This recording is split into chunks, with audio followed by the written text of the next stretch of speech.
ఈరోజు నోరూరించే ముల్లంగి చట్నీ అయితే చేస్తున్నానండి. విధంగా కట్ చేసుకున్న ఆనియన్స్ కట్ చేసుకున్న, దాని తర్వాత ఇక్కడైతే ముల్లంగి, ఎర్రగడ్డలు, కొత్తిమీర, కారం పొడి, తెల్లగడ్డలు, అదేవిధంగా జీలకర్ర, ఉప్పు, నానబెట్టిన చింతపండు ఇవన్నీ వేసుకున్న, మిక్సీ పట్టుకున్న బాగా. మరి నున్నగా పట్టాల్సిన అవసరం లేదండి. ఇదిగోండి ఈ విధంగా పట్టుకుంటే సరిపోతుంది. దానికి పోపు పెట్టడానికి బాండ్లు పెట్టి ఆయిల్ వేశాను, పోపు దినుసులు వేశాను.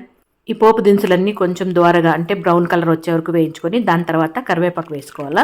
ఇదిగోండి ఇప్పుడు వేసాను. కరివేపాకు వేగిన తర్వాత మనం ఏదైతే పచ్చడి రెడీ చేసి పెట్టుకున్నామో అది ఇందులోకి వేసేస్తే ఎంతో రుచికరమైన ముల్లంగి పచ్చడి రెడీ.